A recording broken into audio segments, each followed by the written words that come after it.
Hello friends, আমি শুভম। এখন review করব জি5 এর নতুন cinema silence 2 the night owl bar shootout, যেটা ডাইরেক্ট করছে আবান বড়োচা। কাস্টে আছে Manoj Bajpayee in lead role. এবার যদি গল্পটা একটুখানি বলি, এই গল্পটা একটা নাইট আউল বলে বার আছে, সেখানে একটা শুট আউট হয় এবং সেখানে অনেক লোক মারা যায় শুট আউটে। সেখান থেকে এই গল্পটা শুরু। সেই কেসটা ইনভেস্টিগেট করতে যায় আমাদের মনোজ বাজপেয়ীর প্রথম দেখাতে দেখে এটাকে নর্মাল শুট আউট বলে মনে হচ্ছিল, যতক্ষণ না মনোজ বাজপেয়ীর নজর সেখানে পড়ে থাকা একটা মেয়ের ডেড বডির দিকে যায়। সেই ডেড বডিটা দেখে মনোজ বাজপেয়ী বলে যে এটা কোনো নর্মাল শুট আউট নয়, কোনো কেসকে ঢাকার জন্য এই শুট আউটটা করা হয়েছে। কি সেই কেস কি আছে এর পেছনে কি সত্যি কোনো গল্প আছে, আর লাস্ট অব্দি কিভাবে মনোজ বাজপেয়ী কেসটাকে সলভ করে, যারা এই কেসের পেছনে আছে তাদেরকে কিভাবে ধরে, এই সব কিছু নিয়ে এই গল্পটা হতে চলেছে। 2 ঘন্টা 22 মিনিটের মতো এই সিনেমাটার ডিউরেশন। কেমন হলো সিনেমাটা দেখুন, সাইলেন্স 1 যখন বেরিয়েছিল খুব ভালো একটা সিনেমা, খুব ভালো লেগেছিল আমার, এবং সাইলেন্স 2 থেকে কিন্তু এক্সপেকটেশন ছিল আমার। এক্সপেকটেশনটাকে মিট করলো। কিছু পজিটিভ দিক অবশ্যই আছে যেগুলো নিয়ে এখানে কথা বলবো। ফার্স্ট হচ্ছে পারফরমেন্সেস। এখানে মনোজ বাজপেয়ী যে পারফর্ম করেছে সেটা আউটস্ট্যান্ডিং, এবং যেখানে মনোজ বাজপেয়ীর নামটা যে কোনো প্রজেক্টের সাথে অ্যাসোসিয়েট হয়ে যায় সেখানে আমরা ধরে নিই যে আমরা একটা আউটস্ট্যান্ডিং পারফরমেন্স দেখতে চলেছি।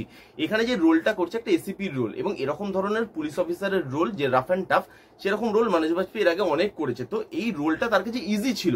কিন্তু একটা ভালো একটা সেই হয় যে তার বাকি এরকম ধরনের সিমিলার রোলের থেকে এই রোলটাকে আলাদা করতে পারবে। কি দেখে এই রোলটাকে লোক আইডেন্টিফাই করবে।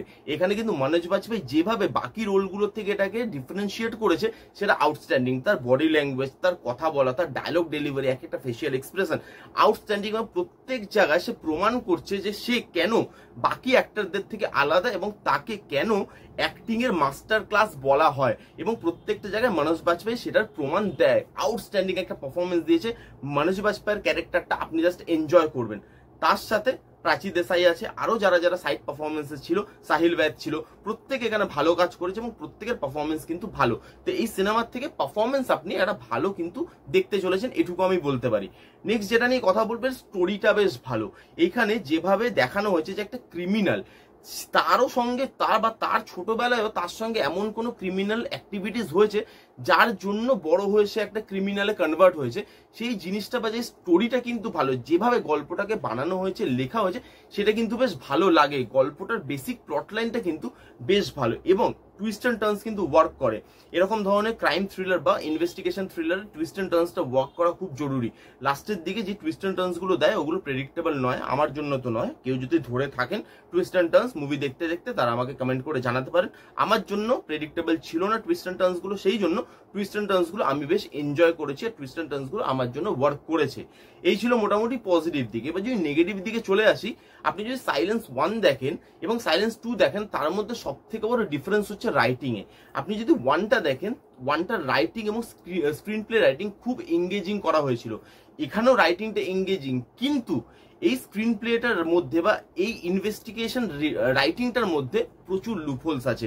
কারণ এখানে যে ক্লুগুলো পাচ্ছে অফিসাররা যে ক্লুগুলো পাচ্ছে, যে ক্লুগুলোকে ধরে তারা শেষ অবধি খুনিকে ধরছে, সেগুলো একটা টাইমের পর গিয়ে এত মেটা লেভেলে চলে যায়। এবং এখানে দেখানো হচ্ছে যে মনোজ বাজপেয়ী একজন খুব শার্প এবং স্মার্ট পুলিশ অফিসার, কিন্তু শার্প আর স্মার্ট আর তাকে ভগবান বানিয়ে দেওয়া, এই দুটোর মধ্যে ডিফারেন্স আছে। এখানে একটা লেভেলের পর গিয়ে মনোজ বাজপেয়ীকে ভগবানের লেভেলে চলে গেছিল। তার জিনিসপত্রগুলো সে যেভাবে কেসটাকে সলভ করছে, যেভাবে লেখা হয়েছে যে এইভাবে কেসটা সলভ হবে, সেটা দেখে বোঝা যাচ্ছিল যে প্রুফগুলো দেওয়া আছে এবং সেই প্রুফগুলোকে ফলো করে খালি মনোজ বাজপেয়ীকে অ্যাক্টিং করতে হবে। সেখানে রাইটিং একদম ভালো না, এবং এই ইনভেস্টিগেশনের যে প্রসেসটা সেটা আমি এনজয় করতে পারি না। প্রথম দিকে ভালো লাগছিল, তো একটা টাইমের পর গিয়ে যেভাবে তাড়াতাড়ি করে সিনেমাটাকে শেষ করা হয়েছে এবং যেইভাবে মানে ব্যাক টু ব্যাক ওই বলেন যে ক্লুগুলো পাচ্ছে, সেই ক্লুগুলো পাওয়ার মধ্যে সেই জিনিসটা নেই বা সেই মজাটা নেই যে মজাটা আপনি সাইলেন্স 1-এ পাবেন।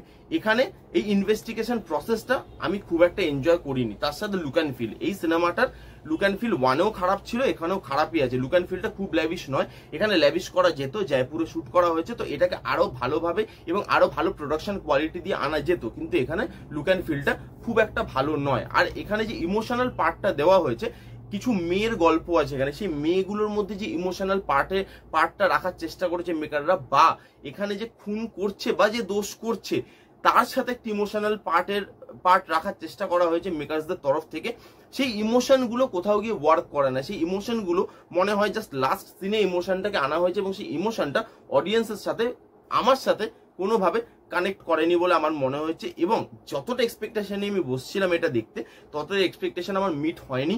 এখানে স্ক্রিন প্লেটা এঙ্গেজিং হলেও স্ক্রিন প্লেটার মধ্যে একটা টাইমের পর গিয়ে যে মেটা লেভেলের জিনিসপত্র দেখাচ্ছিল, তার সঙ্গে তার পুওর লুক অ্যান্ড ফিল এবং তার সঙ্গে তার ইমোশনালি কানেক্ট না হওয়া, এই সিনেমাটা সব থেকে বড় লুপহোল বলে আমার মনে হয়। এই ছিল মোটামুটি দ্য সাইলেন্স 2 এর রিভিউ। কারা কারা দেখেছেন কমেন্ট করে জানান, যারা যারা দেখেননি একবার গিয়ে দেখতে পারেন। বাচ্চাদের জন্য নয়, বড়রা দেখবেন, কারণ এখানে স্ল্যাংস আছে এবং খুব র জিনিসপত্র দেখানো হয়েছে, সেই জন্য বাচ্চাদের জন্য রেকমেন্ডেড তো অবশ্যই নয়। এই ছিল মোটামুটি রিভিউটা কেমন লাগলো জানাতে ভুলবেন না। রিভিউটা যদি ভালো লাগে তাহলে please give a Thums up, like করবেন, কমেন্ট করবেন, শেয়ার করবেন, চ্যানেলটাকে মাস্ট সাবস্ক্রাইব করবেন। দেখা হচ্ছে নেক্সট কোনো ভিডিওতে।